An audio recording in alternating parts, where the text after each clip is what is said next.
Students कैसे हैं आप? आई होप आप हेल्दी होंगे, खुश होंगे और स्ट्रेस फ्री होंगे।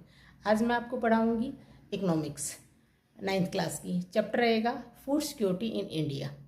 तो चलिए बिना देर किए पढ़ना शुरू करते हैं। चलिए स्टूडेंट्स पढ़ना शुरू करते हैं।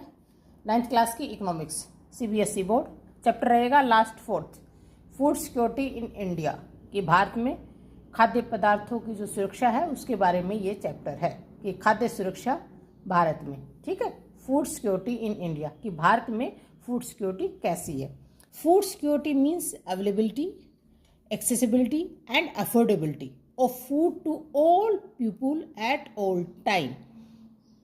कि फूड सिक्योरिटी क्या है, खाद्य सुरक्षा का क्या मतलब है कि भोजन अवेलेबल हो, एक्सेसिबल भी हो और अफोर्डेबल भी हो।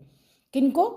हर एक लोगों को और हर समय, उसको हम कहेंगे फूड सिक्योरिटी। अगर फूड सिक्योरिटी है भारत में तो उसका मतलब क्या होना चाहिए कि जो खाद्य पदार्थ है वो लोगों की पहुंच में हो, अवेलेबल हो, और उनकी पहुंच में हो मतलब उपलब्धता हो, पहुंच में हो, और उसको वो अफोर्ड कर सके, खरीद सके सब लोग हर समय, उसको हम फूड सिक्योरिटी मानेंगे। The poor households are more vulnerable to food insecurity whenever there is a problem of production or distribution of food crops। कहते हैं कि जो हाउस होल्ड है सबसे पहले उनको दिक्कत आती है जब प्रोडक्शन में और डिस्ट्रीब्यूशन में फूड क्रॉप्स की समस्या होती है। अगर डिस्ट्रीब्यूशन और फूड प्रोडक्शन कम हो या डिस्ट्रीब्यूशन प्रॉपर ना हो तो सबसे ज़्यादा प्रभावित कौन से वर्ग के लोग होते हैं? जो हाउस होल्ड है, उनको सबसे पहले दिक्कत आती है। Food security depends on the public distribution system. Food security किसके ऊपर भी डिपेंड करती है? PDS, public distribution system, and government vigilance and action at times when this security is threatened। अब कहते हैं कि गवर्नमेंट को क्या करना चाहिए? एक तो गवर्नमेंट विजिलेंस मतलब उसकी सतर्कता रहनी चाहिए और उसका उस टाइम एक्शन होना चाहिए जब फूड सिक्योरिटी थ्रेटन की जाए। जब भी फूड सिक्योरिटी या खाद्य सुरक्षा पे कोई डेंजर आए या थ्रेटन हो तो गवर्नमेंट का क्या काम होना चाहिए कि वो हमेशा तत्पर रहे, सतर्क रहे और एक्शन में आए उस टाइम। अब ये जो PDS है इसके बारे में हम आगे पढ़ेंगे कि PDS होता क्या है। चलिए आगे बढ़ते हैं। अब आगे है what is food security.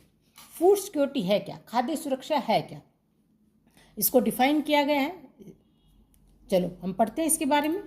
Food is as essential for living as air is for breathing, but food security means something more than getting 2 square meals. Food security has following dimensions.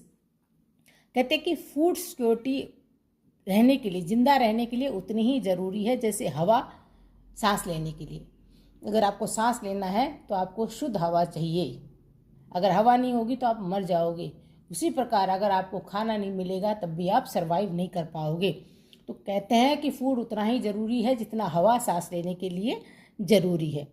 पर कहते हैं food security means, food security का मतलब क्या है? Something more than getting 2 square meals, कि 2 time के खाने के अलावा इसका और भी मतलब है कि आपको 2 वक्त का खाना मिल रहा है। यही फूड सिक्योरिटी में नहीं आता है, और भी कई चीज़ें फूड सिक्योरिटी में आती हैं जो यहाँ पे मेंशन की गई हैं। पहला है अवेलेबिलिटी ऑफ फूड, कि फूड की उपलब्धता रहे। Means food production with in the country, food imports and the previous years stock stored in government granaries. अब क्या होना चाहिए कि फूड हर वक्त अवेलेबल होना चाहिए कंट्री के अंदर, या इंपोर्ट किया हुआ हो, और जो प्रीवियस स्टॉक है किसका? अनाज का, वो भी हमारी ग्रेनरीज में उपलब्ध होना चाहिए ताकि जब दिक्कत आए तो फूड हमारे लिए अवेलेबल हो। हम नई क्रॉप पे डिपेंड ना करें, पुरानी क्रॉप भी हमारी ग्रेनरीज में हो ताकि जब कभी भी ड्रॉट आए या कुछ भी आए, फसल नहीं हो रही हो, उत्पादन नहीं हो रहा हो, तो यहाँ ग्रेनरी से निकाल के वो डिस्ट्रीब्यूट किया जाए। इसका मतलब कि हर समय फूड अवेलेबल होना ज़रूरी है।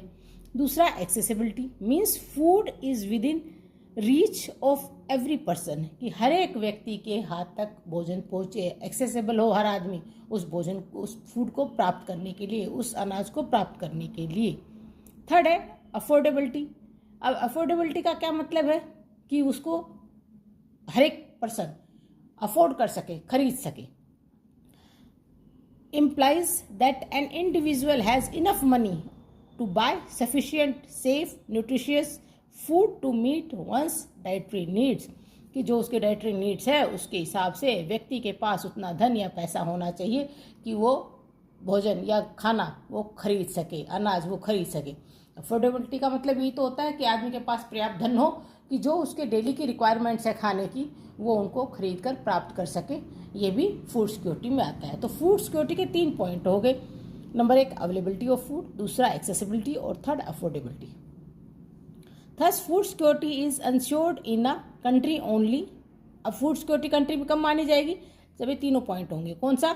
Enough food is available for all the person, सभी लोगों के लिए इनफ फूड हो कंट्री में। All the persons have the capacity to buy food of acceptable quality, कि जो क्वालिटी, ऐसा नहीं है कि गंदा खाना हम खा लें, गंदा अनाज खरीद के खा लें, खाने योग्य ही अनाज हर एक आदमी की पहुंच में हो। And third there is no barrier on access to food, और कोई भी बैरियर नहीं होना चाहिए फूड प्राप्त करने के लिए। पहला हो गया कि फूड अवेलेबल होना चाहिए, दूसरा होना चाहिए कि आदमी की उतनी कैपेसिटी होनी चाहिए कि क्वालिटी ऑफ फूड वो खरीद सके, थर्ड कोई बैरियर नहीं होना चाहिए उस फूड को एक्सेस करने के लिए। अगर आपका क्वेश्चन आता है व्हाट इज़ फूड सिक्योरिटी, तो आप ये फूड सिक्योरिटी में ये तीनों पॉइंट लिख के ये कंक्लूजन में डाल सकते हैं। चलिए आगे बढ़ते हैं। वाई फूड सिक्योरिटी, कि फूड सिक्योरिटी क्यों होनी चाहिए। ये क्यों होनी चाहिए फूड सिक्योरिटी? क्योंकि जब कोई आपदा आए तो हमारे पास फूड होना चाहिए, खाद्य सुरक्षा होनी चाहिए ताकि लोग भूखे ना मरें। चलिए डिटेल में पढ़ते हैं।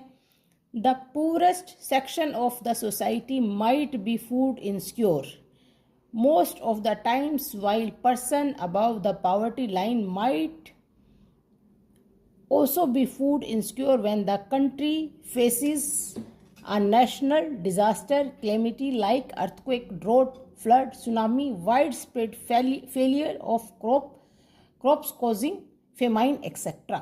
अब कहते हैं कि फूड सिक्योरिटी क्यों ज़रूरी है।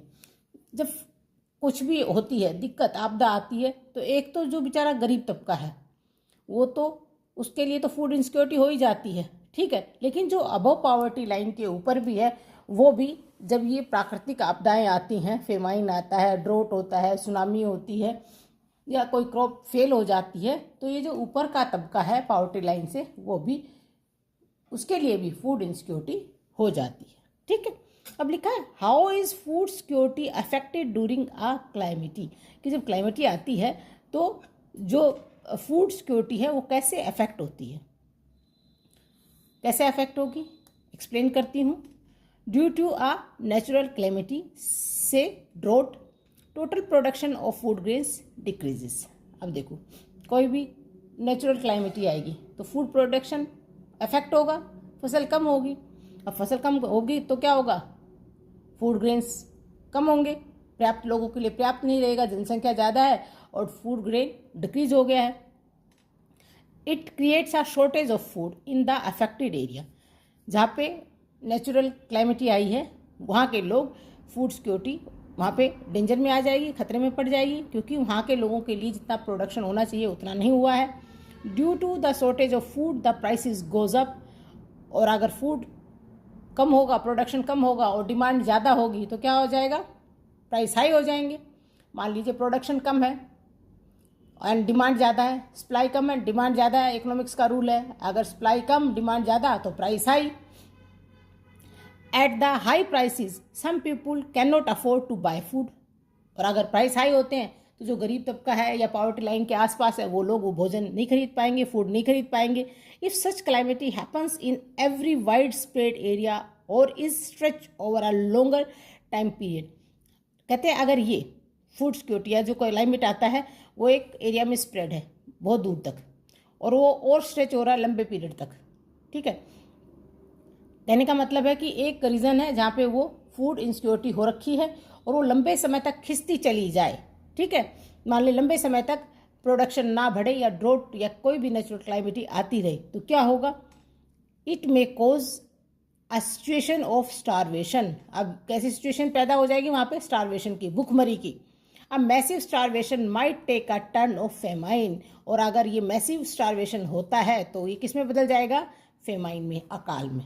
समझ गए कि अगर कहीं पर किसी एरिया में फूड इनसिक्योरिटी स्टार्ट होगी, कोई भी कारण रहा, नेचुरल क्लाइमिटी कोई भी रही, ड्रोट आ गया, कुछ भी आ गया, ठीक है, प्रोडक्शन कम हो गया उस एरिया में, और अगर वो लंबे समय तक खिंचता चला जाए तो वो स्टारवेशन में बदल जाएगा, और स्टारवेशन फिर किस में बदल जाएगी, लंबे समय के लिए अगर ये होता रहा तो फेमाइन में। पहले आएगी भूखमरी, भूखमरी अगर लंबे समय तक खिंच गई तो किस में आ जाएगी, अकाल, और अकाल।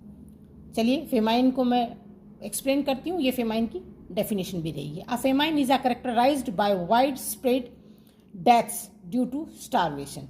अब फेमाइन किसको कहेंगे, क्या क्या विशेषता रहेगी फेमाइन की, कि लंबे समय तक जब स्टारवेशन होता है और उसके कारण डेथ होती हैं। And epidemics caused by forced use of contaminated water और decaying food and loss of body resistance due to weakening from starvation. अब क्या हो गया, एक तो लंबे समय तक स्टारवेशन रहा उसके कारण डेथ हुई, और दूसरा जो खराब पानी है लोगों को पीने के लिए मिले, खराब खाना मिले, और उसके कारण जो बॉडी की जो रेजिस्टेंस है वो कमज़ोर होती जाए, किसकी वजह से, स्टारवेशन की वजह से, और उसके बाद डेथ हो जाती है, तो इसको हम फेमाइन कहेंगे। The most devastating famine that occurred in India was the famine of Bengal in 1943। Bharat में जो ज़बरदस्त फेमाइन आया था, कहाँ पे, बंगाल में, 1943 में सबसे भयंकर अकाल था। And this famine killed 30 lakh people in the province of Bengal. 30 lakh लोग इस फेमाइन की वजह से मर गए थे। 1943 में जो बंगाल में फेमाइन आया था उसमें 30 लाख लोग मर गए थे इस फेमाइन की वजह से। चलिए आगे बढ़ते हैं। Nothing like the Bengal famine has happened in India again, कि बंगाल फेमाइन जैसा फिर दोबारा इंडिया में नहीं आया। 1943 में जो बंगाल में फेमाइन हुआ था वो दोबारा भारत में फिर ऐसा फेमाइन नहीं आया। But it is disturbing to note that even today, लेकिन ये हमें डिस्टर्ब कर रहा है आज भी, there are places like Kalahandi and Kashipur in Orissa where famine-like conditions have been existing for many years and where some starvation deaths have also been reported।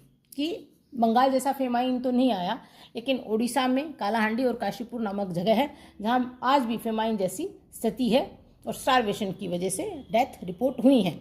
District of Rajasthan, Palamau district of Jharkhand and many other remote areas during the recent years.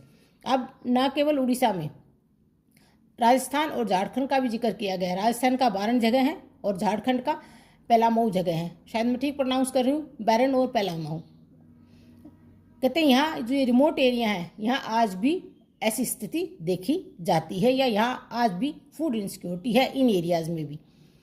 Food security is needed in a country to ensure food at all times. Food security का मतलब क्या है, क्यों ज़रूरत है कि हर एक country के हर एक लोगों के लिए हर समय फूड हो, खाना हो, भोजन उपलब्ध हो।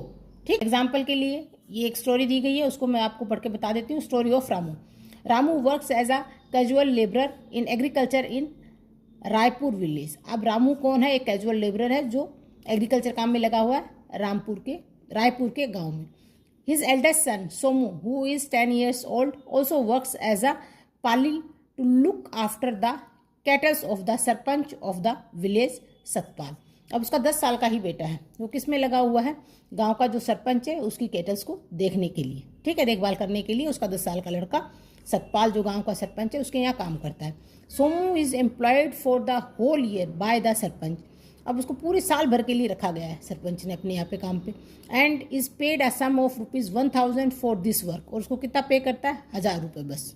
Ramu has 3 more sons and 2 daughters। अब रामू के 3 बेटियां हैं, 3 और बेटे हैं और 2 बेटियां हैं। But they are too young to work on the field, लेकिन वो बहुत छोटे हैं खेत में काम करने के लिए। His wife Sunhari is also part time worker as house cleaner for the livestock removing and managing cowdung. अब उसकी वाइफ का नाम है सुनहरी, वो भी कहाँ लगी हुई है, काम पे ही लगी हुई है, जानवरों की देखभाल करती है, सफाई करती है, और वो जो डंग होता है, गोबर होता है, उसको मैनेज करती है, उपले वगैरह बनाती है।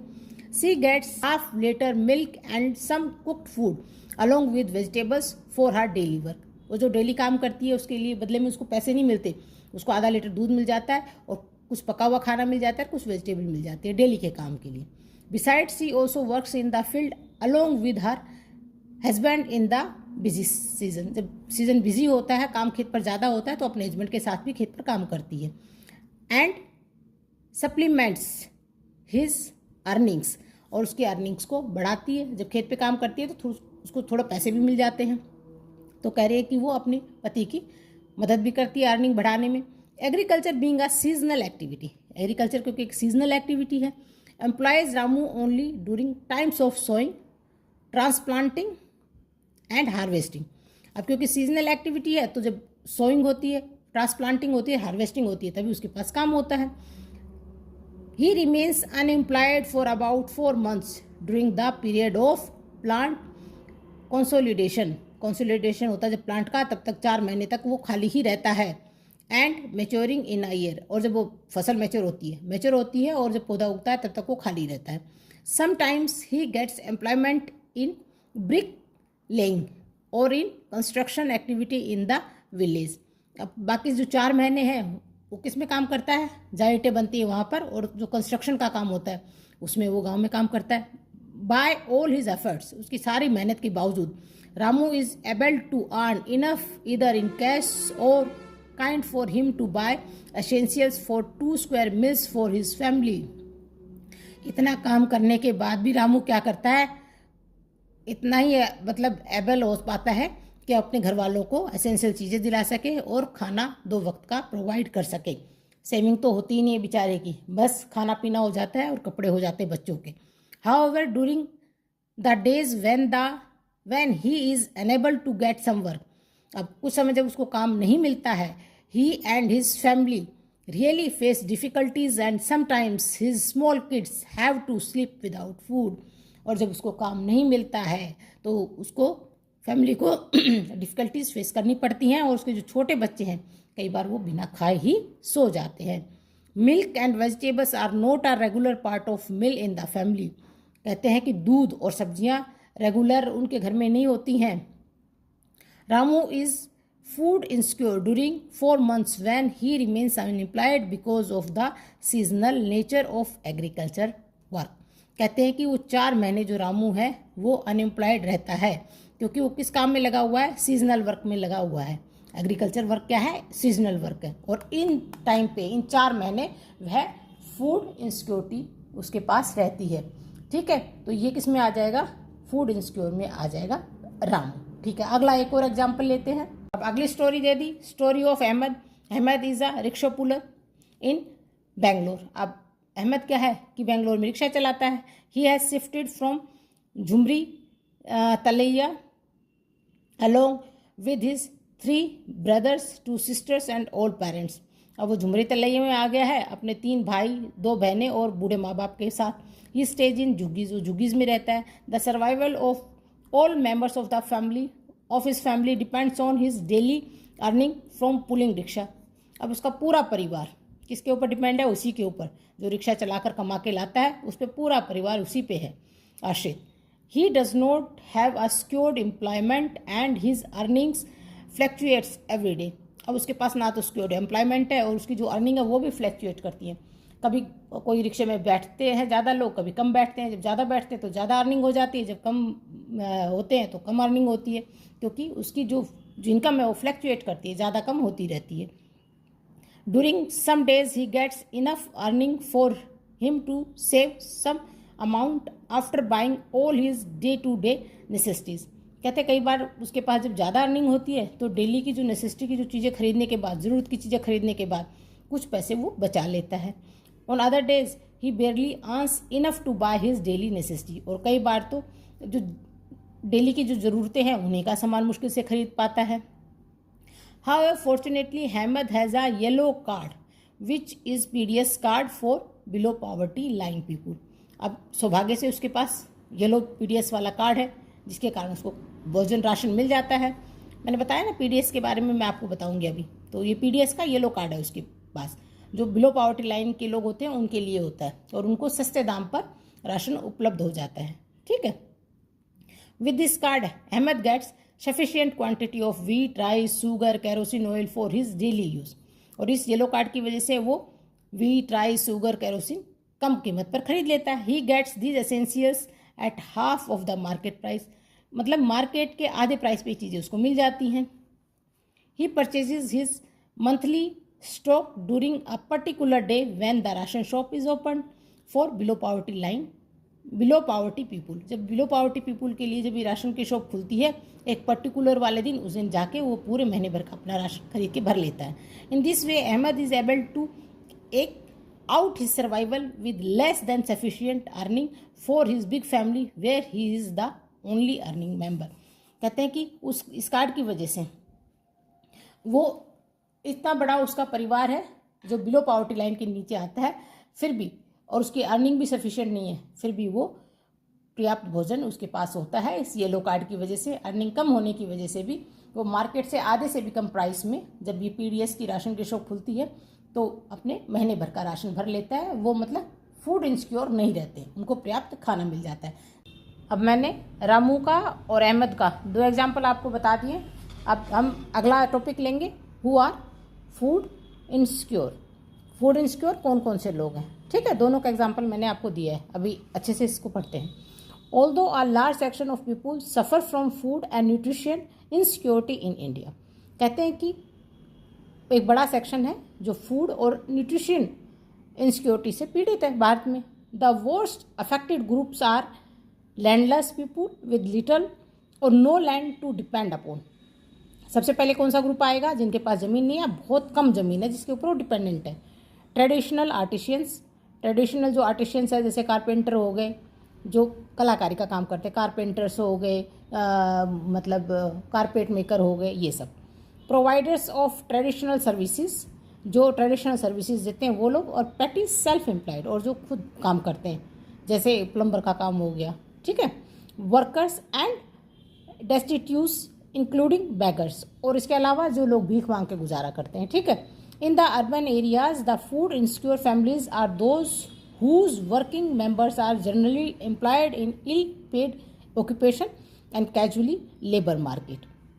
और जो अर्बन एरिया में है वो कौन से लोग हैं? जो जिनको कम सैलरी मिलती है या कम पे किया जाता है, जैसे कैजुअल लेबर वगैरह हो गए, और कम पैसे वाले और कैजुअल लेबर, ये लोग भी फूड इनसिक्योर वाले ग्रुप में आएंगे।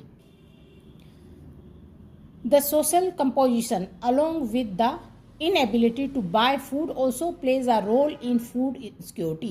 कहते हैं कि सोशल कंपोजिशन आपने जब देखा है कि ये लोग जो मैंने लोग बताए, रिक्शा पुलर हो गया, कैजुअल लेबरर हो गया, ठीक है, इन सब के पास कहते हैं कि ये इस योग्य भी नहीं होते कि फूड खरीद सके, ठीक है। और इसलिए ये लोग किस में आएंगे? फूड इनसिक्योरिटी वाले ग्रुप में आ जाएंगे। The SC, schedule caste, schedule tribes and some sections of the OBCs, lower caste among them, who have either poor land base or very low land productivity are prone in food insecurities। अब और कौन कौन से आ जाएंगे food insecurities में? SC आ गया, schedule caste आ गया, ST आ गया, शेड्यूल ट्राइब्स आ गया, OBC आ गया।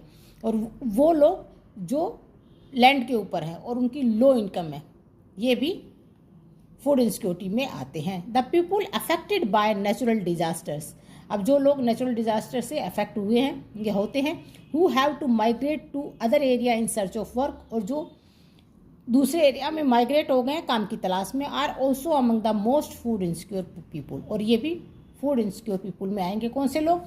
जो एक तो डिजास्टर से भाई अफेक्ट हुए हैं और दूसरी जगह फिर माइग्रेट हो गए हैं काम की तलाश में, क्योंकि वहाँ काम मिल नहीं रहा है तो छोटे काम करते हैं तो शहर के बाहर, क्योंकि शहर में अच्छा घर भी नहीं अफोर्ड कर पाते, तो इसलिए आउटस्कर्ट्स में, शहर के बाहर झुग्गी झोपड़ियों में रहने लग जाते हैं और इतना कमाते हैं कि 2 टाइम का खाना भी मुश्किल से उनको मिल पाता है।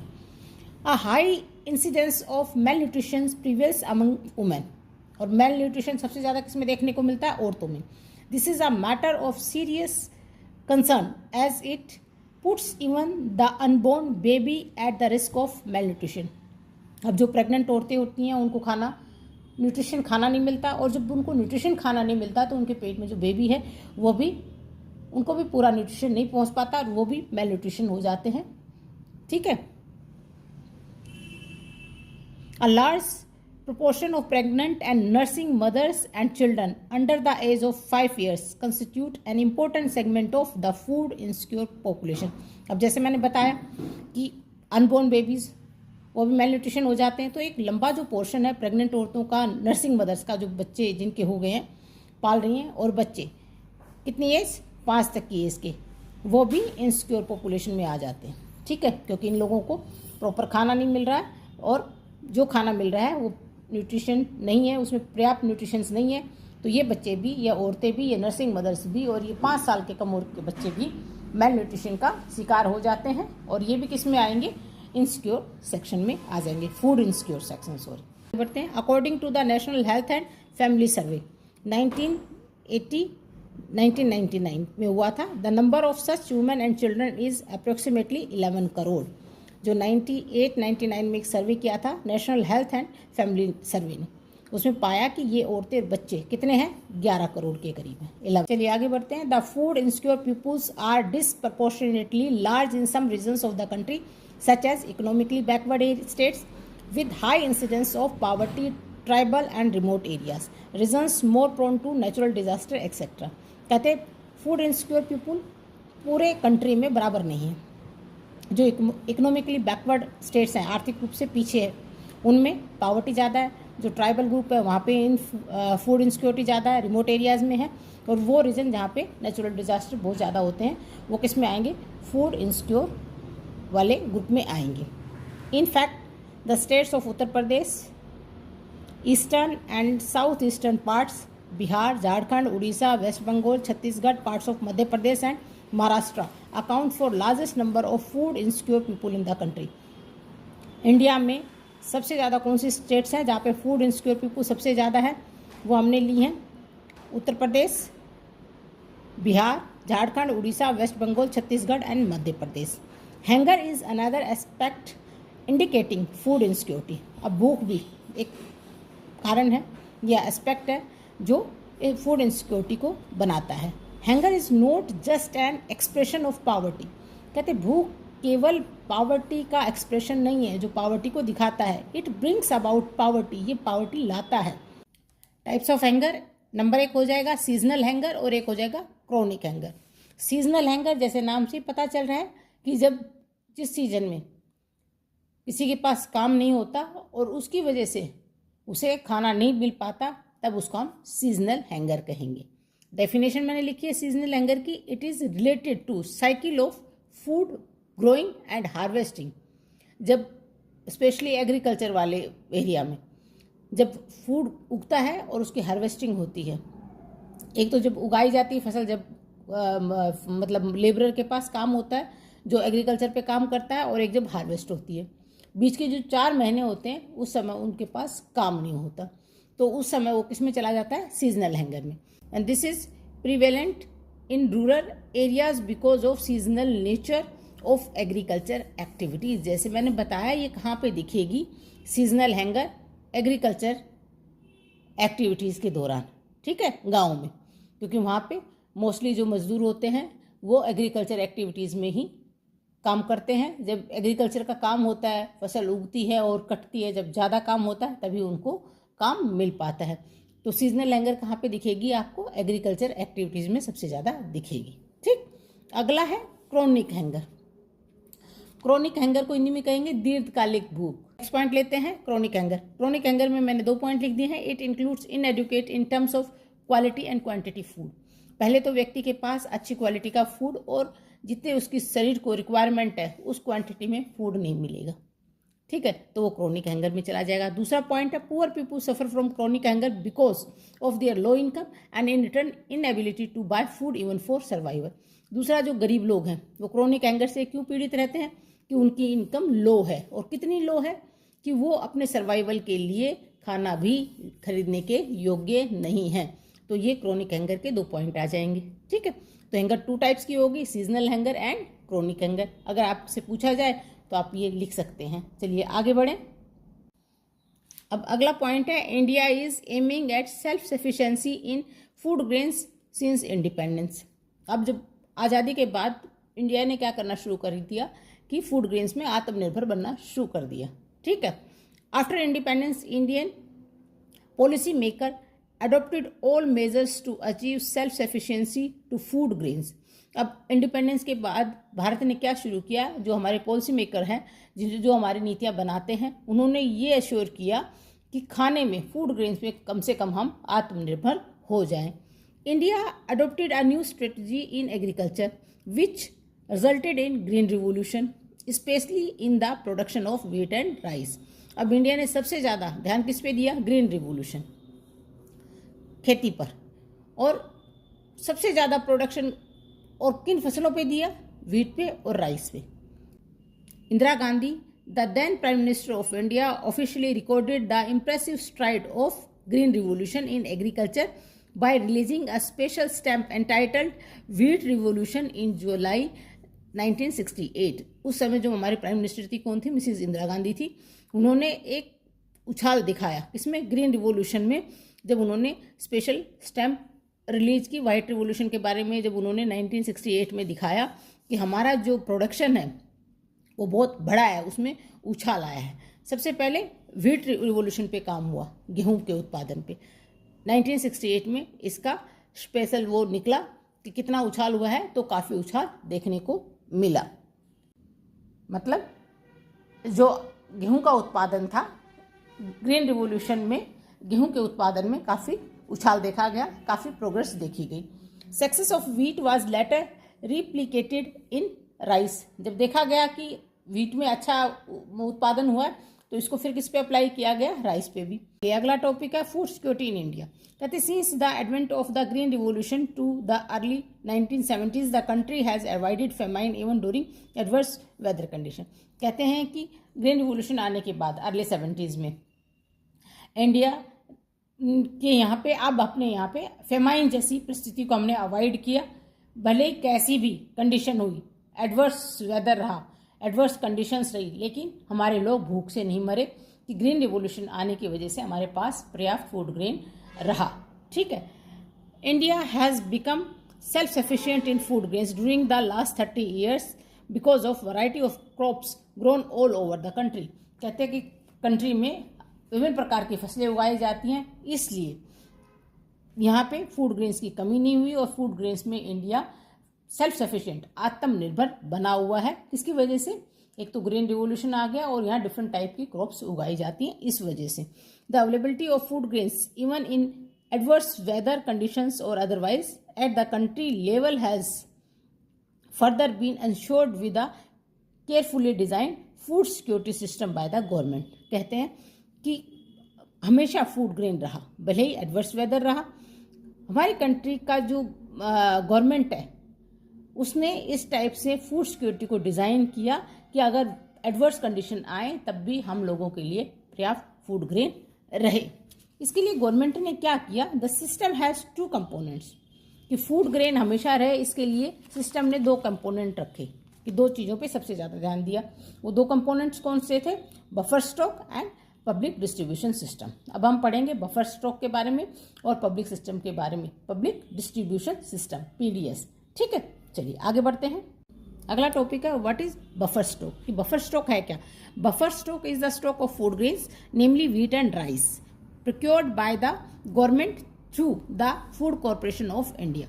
कहते हैं बफर स्टॉक मेनली व्हीट और राइस का एक स्टॉक है जो गवर्नमेंट खरीदती है, किसके through, food corporation of India के थ्रू।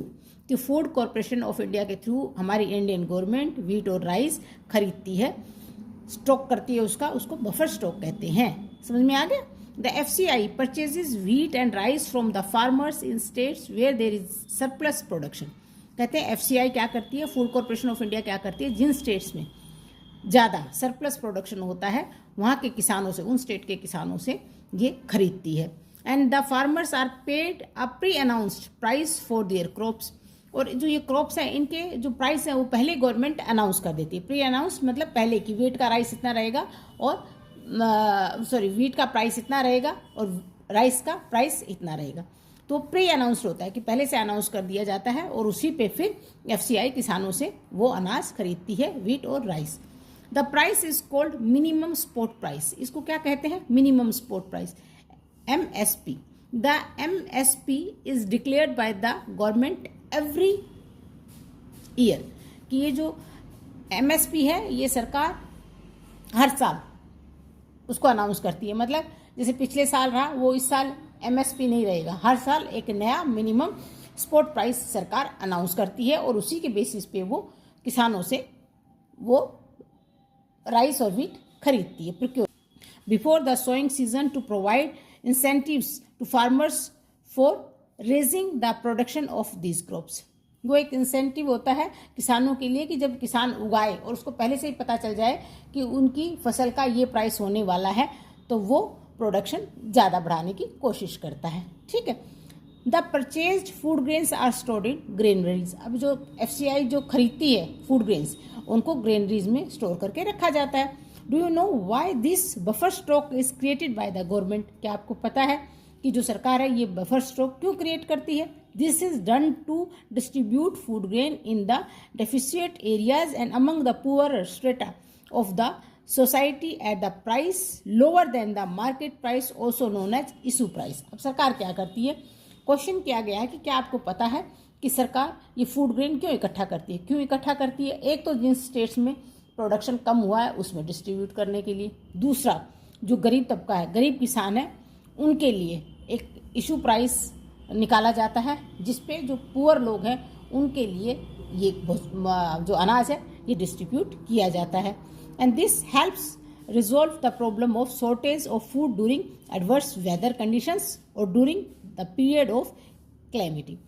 कहते हैं कि ये किस में मदद करता है? एक तो शॉर्टेज जो फूड की होती है एडवर्स कंडीशंस में, या ड्यूरिंग द पीरियड ऑफ क्लाइमेटी, अगर कोई फूड ग्रेन की कमी आ जाए तो हमारे पास अगर बफर स्टॉक होगा तो उसमें से निकाल के हम वो अनाज डिस्ट्रीब्यूट कर देंगे, तो इस कमी को भी ये पूरा करता है। आपको समझ में आ गया स्टूडेंट्स कि बफर स्टॉक क्या होता है? बफर स्टॉक वो स्टॉक होता है जिसमें व्हीट और राइस गवर्नमेंट खरीदती है, किसके थ्रू? FCI के थ्रू, और उसको ग्रेनरीज में रखा जाता है। और जिन स्टेट्स में फूड प्रोडक्शन कम होता है और जो पुअर लोग होते हैं उनके लिए सरकार इस फूड ग्रेन का इस्तेमाल करती है। अब किसानों को तो वो मिनिमम प्राइस देती है, ठीक है, मिनिमम स्पॉट प्राइस देती है, ठीक है, इसमें वो ज़्यादा मूल्य होता है, ठीक है। और फिर जो गरीबों में बांटती है उसके लिए एक इशू प्राइस अलग से होता है। ये प्राइस मार्केट प्राइस से कम होता है जो गरीब लोगों को दिया जाता है, जिसके ऊपर मतलब गरीब लोग कम पैसे खर्च करके ये फूड ग्रेन लेते हैं। कहाँ से? राशन शॉप से। उसके बारे में हम आगे पढ़ेंगे। और जिन स्टेट्स में फूड ग्रेन नहीं हुआ, उत्पादन कम हुआ है एडवर्स कंडीशन की वजह से, वहाँ पे भी ये ग्रेनरी से ये फूड ग्रेन उन स्टेट्स में जाता है। इतना समझ में आ गया? चलिए अब आगे बढ़ते हैं। अगला टॉपिक है what is the public distribution system. ठीक है, अब पब्लिक डिस्ट्रीब्यूशन सिस्टम है क्या? PDS। 2 पॉइंट थे, सरकार के 2 कंपोनेंट थे, एक था buffer stock and PDS, public distribution system. Buffer stock के बारे में बता दिया, अब PDS के बारे में पढ़ते हैं। The food procured by the FCI is distributed through government regulated ration shops among the poor section of the society. अब मैंने जैसे बताया कि FCI जब गवर्नमेंट FCI के थ्रू फूड खरीदती है, फूड ग्रेन्स खरीदती है और फिर उनको किसको भेजती है? राशन शॉप को। और राशन शॉप जो इशू प्राइस होता है उस पे जो पुअर सेक्शन है उनको वो अनाज डिस्ट्रीब्यूट होता है। This is called the public distribution system, और इसको क्या कहते हैं? Public distribution system, PDS। Ration shops are now present in most localities, villages, towns and cities. अब ये राशन शॉप हर जगह है, गाँव में, शहरों में, कस्बों में। There are about 5.5 lakh ration shops all over the country.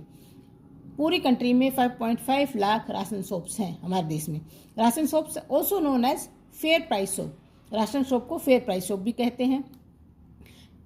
Keep stock of food grains, sugar and kerosene for cooking.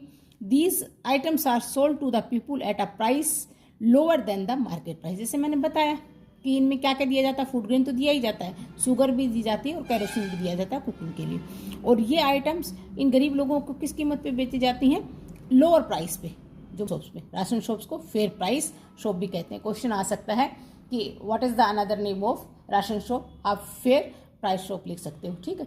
Fair price of क्यों रखा जाता है? क्योंकि इनमें जो अनाज मिलता है, फूड ग्रेन मिलता है, शुगर मिलता है, केरोसिन मिलता है, वो मार्केट प्राइस से बहुत कम कीमत पर मिलता है। चलिए आगे बढ़ते हैं। Any family with a ration card can buy a stipulated amount of these items: 35 kg of grain, 5 liters of kerosene, 5 kg of sugar, etc. every month from the nearby ration shop.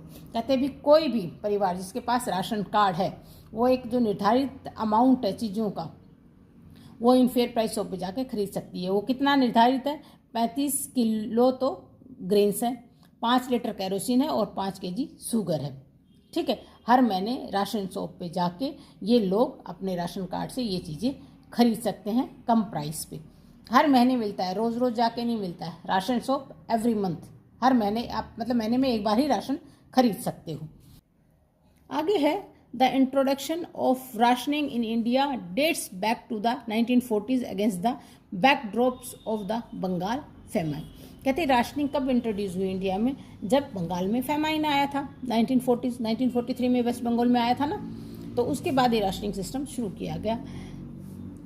The rationing system was revised in the wake of an acute food storage during the 1960s prior to the Green Revolution in the wake of the high incidence of poverty level as reported by the NSSO in the mid 1970s. 3 important food interventions programs were introduced. कहते हैं कि जब हमारे यहाँ waste Bengal में 1943 में famine आया ज़बरदस्त, जिसमें 30 लाख के करीब लोग मर गए थे, उसके बाद सरकार जगी और उसने क्या किया कि ये फूड ग्रेन्स की जो कमी थी इसको पूरा करने के लिए राशनिंग वाला सिस्टम शुरू किया। FCI के थ्रू फूड ग्रेन खरीदे, स्टोर किया गया और जिन जिन स्टेट में प्रोडक्शन कम होता था ड्रोट की वजह से या कोई भी कारण की वजह से, वहाँ ये फूड ग्रेन सप्लाई होता था और गरीब तबके को भी दिया जाता था। अब हमारी सरकार ने इसके ऊपर 3 प्रोग्राम लाए हैं। ठीक है, इस कमी को पूरा करने के लिए, फूड ग्रेन्स की कमी को या पुअर तक अनाज पहुँचे, इसके लिए 3 प्रकार के प्रोग्राम बनाए हैं सरकार ने। उनके बारे में मैं अभी बताऊंगी आपको। और इसके थ्रू क्या हुआ कि जो सोसाइटी में जो पावर्टी है वो भी कम हुई है, कि कम से कम लोगों को भूखा नहीं सोना पड़ा। ठीक, चलिए वो 3 प्रोग्राम कौन कौन से थे? पब्लिक डिस्ट्रीब्यूशन सिस्टम, एक तो PDS फॉर फूड ग्रेन्स, दूसरा था integrated child development services and third था, और ये इंट्रोड्यूस हुआ 1975 में, और थर्ड है फूड फॉर वर्क। 3 प्रोग्राम हो गए, PDS हो गया, इंटीग्रेटेड चाइल्ड डेवलपमेंट सर्विसेज हो गया और थर्ड हो गया फूड फॉर वर्क। ये 3 प्रोग्राम सरकार लाई। Over the years several new programmes have been launched and some have been restricted with the growing experience of administration the programme. कहते हैं कि कुछ काफ़ी टाइम बाद कुछ नए प्रोग्राम लाए गए और कुछ प्रोग्राम्स को रिस्ट्रिक्ट कर दिया गया, वो ठीक से काम नहीं कर पाए, इसलिए कुछ को रिस्ट्रिक्ट कर दिया गया और कुछ नए प्रोग्राम्स लॉन्च हुए। At present, there are several poverty alleviation programs. आज भी बहुत सारे poverty alleviation programs चल रहे हैं, mostly in rural areas. अधिकतर कहाँ चल रहे हैं? रूरल एरिया में। ठीक है, which have an explicit food component also, while some of the programs such as PDS, midday meals, etc. are exclusively food security programs. Most of the PAPs also enhance food security. कहते हैं कि सरकार ने बहुत सारे poverty alleviation programmes चला रखे हैं जो रूरल एरिया में हैं। इनका उद्देश्य क्या है कि फूड सिक्योरिटी बनी रहे लोगों के बीच में। इसमें PDS हो गया, मिड डे मील हो गया। ठीक है, ये सब क्या देते हैं? फूड सिक्योरिटी देते हैं लोगों को। And most of the PAPs also enhance food security, और सब फूड सिक्योरिटी को बढ़ाते हैं। Employment programmes greatly contribute to food security by increasing the income of poor. कहते हैं जो एम्प्लॉयमेंट प्रोग्राम है वो भी लोगों की फूड सिक्योरिटी को बढ़ाते हैं और साथ में उनकी इनकम इंक्रीज करते हैं, किनकी? गरीब लोगों की। चलिए स्टूडेंट्स, 3 प्रकार के राशन कार्ड बनते हैं। कौन कौन से हैं? Antyodaya cards for the poorest of poors, सबसे गरीब से गरीब तबके के लिए, जो बहुत ही गरीब है उसके लिए अंत्योदय कार्ड आया है। सेकेंड है BPL cards for those below poverty line, और BPL कार्ड आए हैं इनके लिए जो पावर्टी लाइन के नीचे हैं। And APL cards for all others, और APL कार्ड बाकी जो बचे हुए हैं उन सब के लिए है। अगला टॉपिक है current status of public distribution system. कि पब्लिक डिस्ट्रीब्यूशन का करंट स्टेटस क्या है। कहते हैं कि public distribution system is the most important step taken by the government of India towards ensuring food security. कहते फूड सिक्योरिटी को इंश्योर करने का सबसे महत्वपूर्ण कदम इंडियन गवर्नमेंट का क्या है, पीडीएस है। ठीक है, अब पीडीएस बार बार रिवाइज हुआ है, इसका मैंने एक आप लोगों के लिए नोट बना दिया है। 1992 में revamped public distribution system has introduce in 1700 blocks in the country. 1992 में जो ये अपना पीडीएस सिस्टम था ये इंट्रोड्यूस हुआ और कितने ब्लॉक्स में चला, 1700 में इसको रखा गया। टारगेट क्या था इसका, benefit of PDS to remote and backward areas, कि जो बैकवर्ड एरिया है और रिमोट एरिया है वहाँ पे पीडीएस सिस्टम हो, ताकि जो रिमोट एरिया और बैकवर्ड एरिया में जो गरीब लोग है उनको पीडीएस सिस्टम के थ्रू राशनिंग हो जाए। फिर क्या हुआ, 1997 में renewed attempt adopt the principle of targeting the poor in all area. पहले तो 1700 ब्लॉक में किया गया था, फिर 1997 में क्या टारगेट किया गया, जितने भी गरीब लोग हैं उनके लिए पीडीएस लाया गया। इन 2000 फिर 2000 में क्या हुआ, 2 स्पेशल स्कीम्स वर लॉन्च, 2 और स्पेशल स्कीम्स लॉन्च हुई। कौन कौन सी, नंबर 1 अंत्योदय अन्न योजना और दूसरी अन्नपूर्णा स्कीम। ठीक है, 2 योजनाएं आ गई, अंत्योदय अन्न योजना और Annapurna scheme. Both were for the poor and indigent senior citizen, दोनों ही गरीबों के लिए थी और जो निर्धन हमारे बुजुर्ग थे उनके लिए थी। The functioning of these 2 schemes were linked with the existing network of the PDS, और ये दोनों ही स्कीम जो एग्जिस्टिंग पीडीएस सिस्टम था, नेटवर्क था, उससे जुड़ी हुई थी। चलिए आगे बढ़ते हैं। चलिए, अब इंडियन गवर्नमेंट ने पीडीएस सिस्टम तो शुरू कर दिया। स्टार्टिंग में 1700 जो ब्लॉक्स थे वहाँ से शुरू किया और फिर बाद में सारी कंट्री में शुरू कर दिया, लेकिन इसके कुछ ड्रॉबैक्स थे। चलिए पढ़ते हैं उनके बारे में क्या है। इसके मैंने नोट्स बना दिए ताकि आपको ये ड्रॉबैक्स याद करने में ईजी रहे। इन 2014 the stock of wheat and rice with FCI was 65.3 million tons, which was much more than the minimum buffer norms। कहते हैं कि 1914 में जो वीट और राइस का स्टॉक था जो FCI के थ्रू खरीदा गया था, इंडियन गवर्नमेंट प्रोक्योर करती है FCI के थ्रू, कितना था 65.3 मिलियन टन्स, जो बहुत ज़्यादा था, जो मिनिमम हमें रखना चाहिए उससे भी ज़्यादा था। The situation improved with the distribution of food grains under different schemes launched by the government, और जो सिचुएशन थी वो इम्प्रूव हुई किसकी, फूड ग्रेन डिस्ट्रीब्यूशन में, जो इंडियन गवर्नमेंट ने जो स्कीम्स लॉन्च की थी। But it has many drawbacks, लेकिन इसके बहुत सारे ड्रॉबैक भी थे। पहला पॉइंट है, high level of buffer stock of food grain is very undesirable and can be wasteful. कहते हैं कि जब ज़्यादा फूड ग्रेन आ जाता है तो क्या होता है, एक तो वो ज़रूर से ज़्यादा आ गया है और दूसरा वेस्ट होता है। कैसे वेस्ट होता है, उसमें घुन लग जाएगा, उसको चूहे खाने लग जाएंगे। ठीक है, अगर सारा इकट्ठा हुआ फूड ग्रेन डिस्ट्रीब्यूट नहीं हो तो पड़े पड़े नीचे से भी सड़ जाता है, इसलिए ये वेस्ट है। सेकेंड है, the storage of massive food stocks has been responsible for high carrying cost. अब ज़्यादा फूड ग्रेन इकट्ठा हो गया तो उसको स्टोरेज करने के लिए भी कॉस्ट लगेगा और वो पड़े पड़े का ही बहुत कॉस्ट आ जाता है। ठीक है, थर्ड पॉइंट है, pressure exerted by leading food grain producing states such as Punjab, Haryana and Madhya Pradesh. अब जो states food grain specially wheat और राइस उगाती हैं उनके लिए प्रेशर हो जाता है कि वो वही फसल उगाए। ठीक है, अगला है, the procurement is concentrated in few prosperous regions and mainly on 2 crops, wheat and rice. अब जो प्रोक्योरमेंट है मेनली 2 ही, व्हीट और राइस, उसी पे रहता है, और इसके लिए जो स्टेट्स ये प्रोड्यूस करती हैं वो प्रॉस्पेरस हो जाती हैं और बाकी स्टेट्स को नेग्लेक्ट किया जाता है।